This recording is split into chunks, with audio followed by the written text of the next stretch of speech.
안녕하세요. 저는 교원의 광진센터 손현주 사업처장입니다.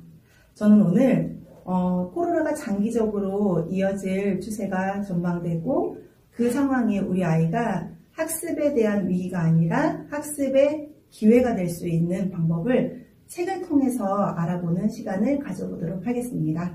자, 우리 아이들 이 시기에 책 읽으면 참 좋겠죠. 그런데 책을 읽는데도 전략이 필요합니다. 이 세상 모든 일이 전략이 없으면 돈이 되질 않아요. 그리고 발전이 없기 때문에 꼭 전략이라는 방법을 써주시면 참 좋을 것 같습니다. 자, 그렇다면 우리 아이가 유치원을 다니고 있다. 그렇다면 어떤 전략이 좋을까요? 유치원에서 배우고 있는 누리과정에 대한 주제를 통해서 보는 전집읽기가 도움이 되겠죠.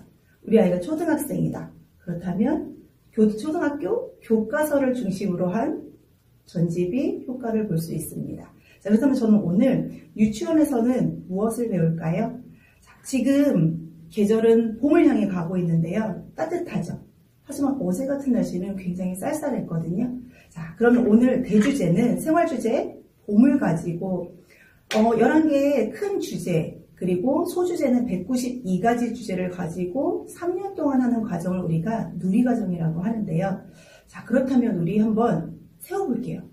1년은 12달, 주로는 48주에서 52주.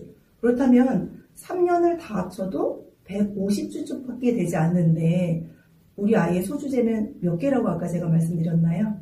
192가지의 주제를 가지고 간다는데 어머님들 혹시 이런 생각 갖고 있지 않으세요? 유치원에서 배웠어요. 유치원에서 계속 하고 있더라고요. 근데 그렇지 않아요. 유치원에서는 이 150주 동안 192가지의 주제의 진도를 나가느라고 사실은 굉장히 바쁘게 가고 있습니다. 그래서 다시 한번 되돌아보거나 복습할 수 있는 기회는 없다라고 보시는 게 어머님이 훨씬 더 도움이 되실 거예요. 자, 그렇다면 우리 아이들 금요일 날 가방에 들어있는 주간계획표 혹시 열심히 보신 적 있으세요? 오늘은 전 그걸 먼저 어머니들과 함께 공유하고 책 읽기로 들어가 보려고 합니다. 자, 유치원에서는 무엇을 배울까? 제가 말씀드린 큰 주제, 생활주제, 봄이라는 대주제를 가지고 작은 주제, 개미와 생활을 오늘 일주일 동안 가는 프로젝트를 한번 맛보게 해보겠습니다. 자, 그런데 개미의 생활 그리고 큰 주제 봄 안에 이거를 금요일날 주간계획표를 받으셨다. 그렇다면 앞서가는 어머님 어떻게 하실까요? 개미에 관련된 자료나 책을 보여주실 거예요. 자, 그런데 그것만으로는 큰 준비가 되지 않을 수도 있어요. 왜냐하면 이 계획표 안에 한번 다 들여다볼까요? 하나, 둘, 셋, 넷, 다섯, 여섯, 7가지. 오늘 개미의 생활에 관련된 7가지로 방향을 본다라고 합니다. 자, 그렇다면 쌓기 영역. 자, 유치원에서 하는 활동이죠. 자, 쌓기 영역에서는 블록으로 개미 꾸려 볼 거래요. 그리고 개미 왕국을 구성해 볼 거래요. 자, 그러면 블록으로 개미를 꾸밀 거면 개미의 특징적인 부분을 우리 아이가 관찰한 기억이 있어야 되겠죠. 자, 그리고 개미 왕국을 구성해 볼 건데 개미가 어떤 모습으로 살고 있는지 자세하게 경험해 보지 않았다면 책을 통해서 또 본 친구라야 이 개미 왕국을 구성하는데 어려움이 없을 거예요. 자, 그렇다면 언어 영역에서는 개미로 끝말 이어가기 그리고 개미 글자 완성하기, 수조작 영역에서는 개미의 짝을 찾아보세요. 자, 개미의 짝은 누구일까요? 암개미의 짝은 수개미일까요? 그런데 놀랍게도 암개미와 수개미가 짝짓기를 하지 않는다라는 거 이따 책에서 보여드리겠습니다. 개미 생김새 퍼즐 맞춰볼 거예요. 자, 그렇다면 사람과 다르게 곤충의 생김새는 어떤 특징을 갖고 있는지 알고 가면 참 좋겠죠. 자, 그리고 과학 영역에서는 개미방 위로 찾기 그리고 개미의 천적은 누구인지 아까는 누구 찾으라 그랬지? 개미의 짝을 한번 찾아보라고 했는데 요번에 과학 영역에서는 개미의 천적을 한번 알아보라고 이야기를 하고 있어요. 자, 이렇게 개미가 알을 낳았어요. 개미 접기도 해볼 거고 내가 만약에 개미라면 역할극까지도 유치원에서는 활동을 하고 있습니다. 자, 그렇다면 이런 주간 계획안이 금요일날 왔다. 그렇다면 어머니 이런 준비해 보시면 어떨지 저랑 함께 책 여행 한번 떠나볼까요? 자, 요거는 잠깐 덮어두고요. 자, 이 책은 빙글빙글 계절 요리조리 날씨라는 저희 회사의 지리책인데요. 이 안에 봄에 대한 상징적인 내용이 잘 들어있습니다. 자, 봄은 가장 상징적인 따뜻한 계절이에요. 자, 반짝반짝 햇날은 햇살은 따스하고 살랑살랑 부는 바람은 향긋하죠. 갑자기 겨울같이 추운 날씨가 찾아오기도 해요.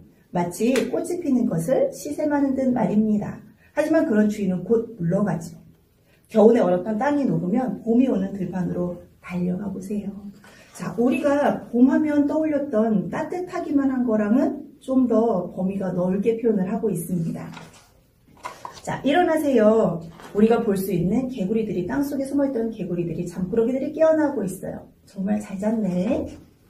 자, 봄이 되면 어떤 일을 하는지, 물론 도시에 살고 있는 친구들은 봄, 여름, 가을, 겨울 하는 일이 똑같은 규모를 두고 있겠지만 농촌에서, 산촌에서, 그리고 어촌에서는 매번 다른 일을 하고 있는 모습을 볼 수 있어요. 계절마다. 자, 그렇다면 씨앗을 심어야 되기 때문에 봄의 농부들은 바쁘다라는 거. 그리고 봄에 피어난 새싹은 여름 내 잘 자라서 가을이 되면 우리한테 곡식을 가져다 줄 거라는 기대까지도 책 안의 내용을 담고 있습니다. 자, 그렇다면 아까 이렇게 봄에 대한 부분을 이해한 다음에 소주제는 뭐였죠? 개미의 생활로 들어갔죠. 자, 그렇다면 우리 아이들이 가장 쉽게 접근할 수 있는 저희 회사의 책 자연이 소문소문 안에 개미는 부지런해를 한번 보겠습니다. 자, 여기가 바로 개미의 방 구성하기, 개미왕국 구성하기에 해당되는 부분인데요. 와, 땅속 개미집이야. 개미들이 여러 개의 방을 만들어 놓고 모여 살고 있어. 정말 신기하지. 그런데 개미들이 집 밖으로 나가고 있는데 우리도 개미들을 한번 따라가 볼까? 자, 이 각자의 방이 역할이 다 달라요. 자, 그러면 개미들은 줄을 지어 졸졸졸 어딜 가고 있는 걸까요? 아, 먹을 걸 찾아왔구나. 혹시 개미가 어떤 걸 먹는지 혹시 알고 계세요? 여기 보면 개미가 달콤한 꼬꼬를 쪽쪽 뱃속 가득 채워야지. 개미는 집에 있는 식구들 못까지 부지런히 꼬꼬를 모았어. 개미는 정말 부지런하지. 자, 근데 우리가 알고 있는 꼬꼬를 모으는 곤충은 사실 나비와 벌이 대표적인 곤충이었어요. 한데 오늘 개미를 관찰하다 보니 개미도 꼬꼬를 모으는구나. 자, 이런 내용을 또 알게 됐죠. 그렇다면 집으로 돌아가는 길에 꼬꼬를 모으고 집에 돌아가는 길에 함께 사는 식구를 만났어. 근데 개미 눈이 안 보이거든요. 그런데 함께 사는 식구들의 모습은 어떻게 발견한 걸까요? 이들은 모습을 발견한 게 아니라 냄새로 발견을 했대요.